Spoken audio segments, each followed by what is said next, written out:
வைகை புயல் தாங்க. புயல் வந்து இன்னைக்கு ஒரு நாள் போகும், ஆனால் வைகை புயல் டெய்லி வரும், மாதத்துக்கு வரும், வாரத்துக்கு வரும், வருஷத்துக்கு வரும், வந்துனே இருக்கும். வைகை புயல் தாங்க பெஸ்ட்டு. அது கதை எடுத்த சுராஜ் டைரக்டர் சாருக்கு ரொம்ப ரொம்ப வாழ்த்துக்கள். சூப்பராக எடுத்துருக்காரு படம். தேங்க்யூ. எனக்கு வந்து இந்த புயல் தானே முக்கியம், வைகை புயல் தானே முக்கியம். இந்த புயல்லாம் தட்டி விடனா இதெல்லாம் வேஸ்ட்டுண்ணா. எப்போ பாரு இதே புயல் தான் வருது. இந்த புயல் இன்னைக்கு வந்து இதை பாருங்க, வைகை புயலை வந்து என்ஜாய் பண்ணுங்க, ஃபேமிலியோட வந்து பாருங்க. படம் செம்ம மஜா. ரெடில்ஸ் பக்கத்தில் இருக்குது புயல், ஆனால் இந்த தேட்டரில் வந்து பாருங்க வைகை புயல் சூப்பர். படம் வந்து ரொம்ப நல்லா இருக்குது. நாய் சேகர் படம் சூப்பராக இருக்குது. எங்கள் தலைவர் வடிவேல் சார் வந்து பல வருஷம் கழிச்சு இப்போ ஒரு நல்ல படம் கொடுத்துருக்காங்க. டைரக்டர் நல்லா பண்ணியிருக்காங்க. டைரக்டர் நல்லா பண்ணி சூப்பராக வடிவேல் சாருக்கு நடிப்பு நல்லா சொல்லி கொடுத்து நல்லா எடுத்திருக்காங்க. சூப்பராக இருக்குது. கதை தான் முக்கியம். கதையிலேருந்து தான் நாயகனும் உருவாக்குறாங்க. கதை தான் முக்கியம். முதல்ல ஹாலிவுட்டில் வரைக்குமே இப்போ எனக்கு தெரிஞ்சு கதையாக யாரும் புதுசாக பண்ணுறதில்ல ப்ரோ. ஸ்க்ரீன் ப்ளே தான் முக்கியம் என்னை பொறுத்த வரைக்கும். ஸ்க்ரீன் ப்ளேலே நீங்கள் ஆடியன்ஸை எப்படி இன்ட்ரெஸ்டிங்காக பண்ணுறீங்க, எடிட்டிங்கில் நீங்கள் என்ன இன்ட்ரெஸ்டிங்காக பண்ணுறீங்க அப்படின்றது தான் படத்தோடைய ப்ளஸ் பாயிண்ட்டு. ரீசெண்ட் டைம்ஸில் நீங்கள் மலையாளத்தில் பார்த்தாலும் சரி, ஹாலிவுட்டில் பார்த்தாலும் சரி, இதை ரெண்டு தான் அவங்க பேஸ் பாயிண்ட்டாக எடுத்துக்காங்க. ஸ்க்ரீன் ப்ளேயில் இன்ட்ரெஸ்டிங்காக பண்ணுறோம், எடிட்டிங் கிராஃபிக்ஸில் இன்ட்ரெஸ்டிங்காக பண்ணுறோம். அதுதான் படத்தை புதுசாக காட்டு. இல்லை, நான் எப்போயுமே அப்படி தான் பார்க்குறேன். வடிவேல் நீங்கள் யோசிங்க, இதுக்கு முன்னாடி அவர் எவ்வளோ படம் பண்ணியிருக்காரு. அந்த படத்தெல்லாம் கதையே இல்லைனாலும் அவரால் தனியாக ஹோல்ட் பண்ண முடியும் ஒரு படத்தை, ஒரு கதையை. அந்த மாதிரி ஒருத்தரால் யாரால் பண்ண முடியும் நீங்கள் சொல்லுங்கள்? யாராலையும் முடியாது. அப்போ ஒரு கிங் மேக்கர் தானே. ஒரு கதை இல்லை, கதை இல்லாமல் ஒருத்தர் காமெடி பண்ணுறான்னா அவன் கிங் மேக்கர் தான். ஒரு 2 ஹவர் ஆடியன்ஸ் உட்கார வைக்கிறாருன்னா அப்போ ஒரு மாஸ் தானே. அதில் மிஸ்ஸிங்கே இல்லையே. அதனால் எனக்கு ஓகே தான்.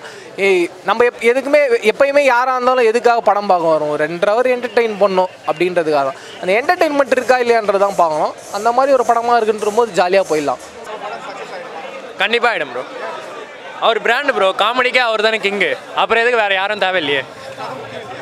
கதை முக்கியம் இல்லைன்னு நான் சொல்ல வரல. கதை முக்கியம்தான். கதையை கொண்டு போகிறதுக்கு ஒரு ஆள் தேவையில்ல. அது நான் அவர் கரெக்டாக கொண்டு போயிருக்காரு. என்ட்ரி சீனப்போ அவர் முன்னாடி பண்ண மாண்டேஜ்லாம் காட்டினது பயங்கரமாக இருந்தது ப்ரோ. அது ரொம்ப பிடிச்சிருந்தது. ஒரு ஹீரோவை காட்டுறதுக்கு முன்னாடி அவர் பண்ண படங்கள், டைலாக்ஸ் எல்லாத்தையுமே மாண்டேஜாக காட்டினது ரொம்ப நல்லா இருந்தது. கதை முக்கிய அளவுக்கு, ஏன்னா அவர் ஆல்ரெடி பிராண்ட் ஒன்று இருக்குது.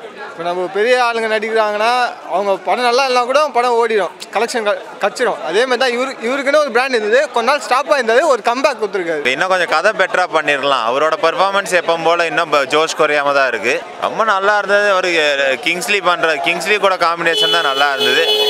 இந்த சிவாங்கி இன்னும் கொஞ்சம் யூஸ் பண்ணிடலாம். அது குக்கு வித் கோமாளிலலாம் பண்ணது கொஞ்சம் சீன்ஸ் கம்மியாக இருந்த மாதிரி இருந்தது. எனக்கு வடிவேல் பார்க்குறதே பிடிச்சது தானேங்க. 4-5 வருஷம் ஆயிடுச்சு இல்லையா, பெருசாக பண்ணல. கடைசியாக அது கத்தி சண்டையில் பண்ணாருன்னு நினைக்கிறேன். அதுக்கப்புறம் இப்போ தான் என்ன அவரை பார்க்குறதே போதுமே.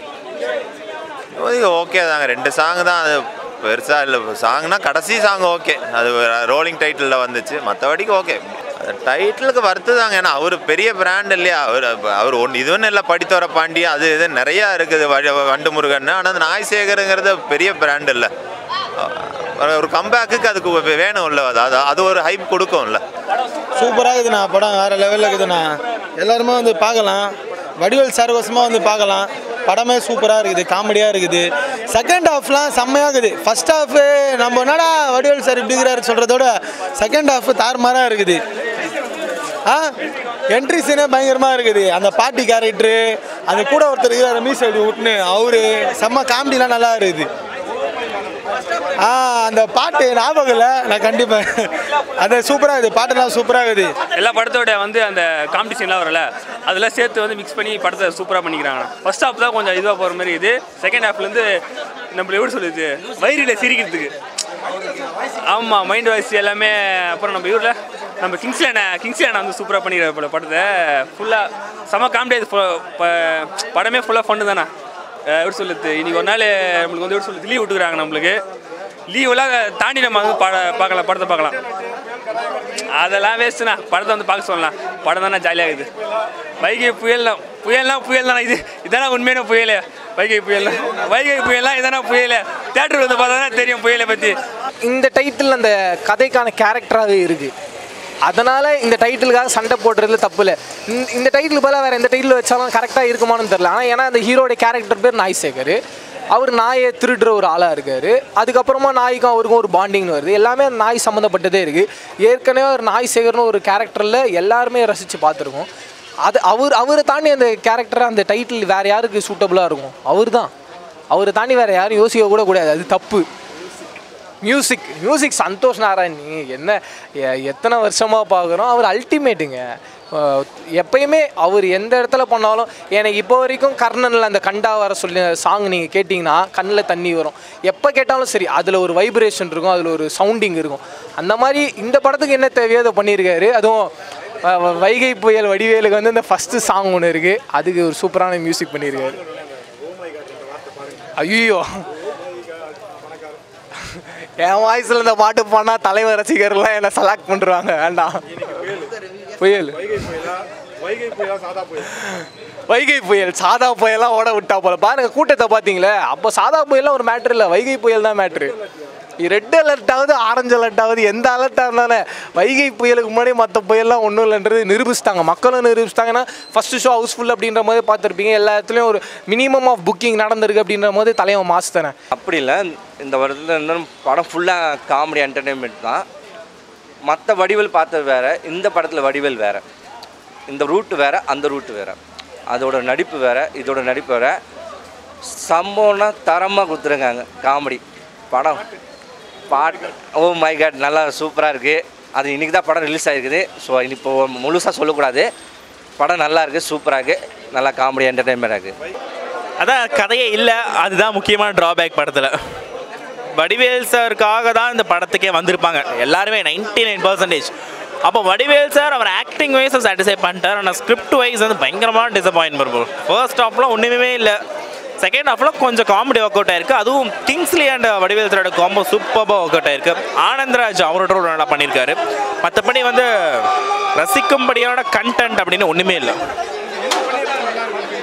ஃபர்ஸ்ட் ஹாஃபில் வந்து நீங்கள் ஒரே லைனில் நாயை திருடுறாங்க அப்படிங்கிறத மட்டுமே வச்சு ட்ராக் பண்ணாமல் இன்னும் கொஞ்சம் எலிமெண்ட்ஸ் ஆட் பண்ணிடலாம். ஒரு சில இடத்துல எமோஷன்ஸ் ஆட் பண்ணிடலாம். ஸோ எமோஷன்ஸ் கூட வேண்டாம், வேறு ஏதாச்சும் கொஞ்சம் காமெடியில் கொஞ்சம் பெட்டராக பண்ணிடலாம் ஃபர்ஸ்ட் ஹாஃபில். ஏன்னா ஃபர்ஸ்ட் ஹாஃப் முடிஞ்சோடனே இப்போ வடிவேல் சார் இல்லைன்னு கண்டிப்பாக நினச்சி போயிருப்பேன். செகண்ட் ஹாஃப்லாம் வடிவேல் சாருக்கா மட்டும்தான் செகண்ட் ஹாஃப் பார்த்தேன். செகண்ட் ஹாஃப் ஓகேவாக இருந்துச்சு, பெருசாக எனக்கு ஒன்றும் ஒரு மைனஸாக தெரியல. சந்தோஷ் நாராயணன் சூப்பராக பண்ணியிருக்காரு. ஸோ மியூசிக் வைஸ் ஆகட்டும், டெக்னிக்கல் ஒர்க்ஸ் ஏன்னா பயங்கரமாக இன்வெஸ்ட் பண்ணி எடுத்திருக்காங்க லைக்கா. ஸோ டெக்னிக்கல் சைடு எந்த குறையுமே தெரில. ஸ்கிரிப்ட் வைஸ் சுராஜ் வந்து இப்போது படிக்காதவன் மாப்பிள்ளைக்கு அப்புறமா ஒரு 10 வருஷத்துக்கு அப்புறம் ஒரு கம்பேக் கொடுப்பார்னு எதிர்பார்த்து தான் வந்தேன். அவர் டிசப்பாயின்ட் பண்ணிட்டாரு, எக்ஸ்பெக்ட் பண்ணல சுராஜ் இருந்து.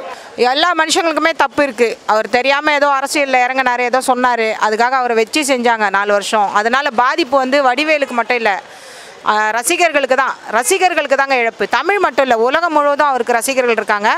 எப்படி ரஜினி சாருக்கு ஜப்பானில் வரைக்கும் அவருக்கு ரசிகர்களோ, இவருடைய உடல் மொழி, இவருடைய முகமொழி, அந்த நடிப்புக்கு வந்து உலகம் முழுவதும். சார்லி சாப்ளின்னா அவர் வந்து வெள்ளைக்காரனுக்கு மட்டும் கிடையாது, எல்லா மொழி இனம் தாண்டி சார்லி சாப்ளின் மாதிரி இவர் வந்து ஒரு தமிழ்நாட்டில் பிறந்த ஒரு சார்லி சாப்ளின்னு சொல்லலாம். நிறைய பேர் வந்து ஐயோ அவர் வந்து பார்த்திங்கன்னா ஒரு லுங்கி கட்டிட்டு வாசலில் பியூன் மாதிரி இருந்தார் அந்த காலத்தில் அப்படிலாம் சொல்லி தங்களும் அப்படி தான் இருந்தோன்ற மாதிரி கம்பேர் பண்ணிப்பாங்க. அப்படி கிடையாது, அவர் லுங்கி கட்டிட்டு இருந்திருக்கலாம், ரோட்டோரத்தில் இருந்திருக்கலாம். ஆனால் அவருடைய மூளைன்றது அசத்தியமான மூளை. வாழ்க்கையோட பல்வேறு நிலைகள், துக்கம், துன்பம், துயரம், மனைவி சாகிறது, அம்மா சாகிறது, குழந்தை பிறக்கிறது, ஒரு ப்ரமோஷன் கிடைக்கிறதுன்னு வாழ்க்கையில் எவ்வளோ இருக்குது. அதெல்லாமே அவர் வந்து அவருடைய முகத்துடைய பாவனைகள்லையும் அவருடைய உடல் மொழியிலையும் அவருடைய பல்வேறு கதாபாத்திரத்துலேயும் அழகாக சித்தரிச்சிருக்கிறார். இது வந்து ஒரு அறிவு சித்தர்னு சொல்லலாம் அவரை.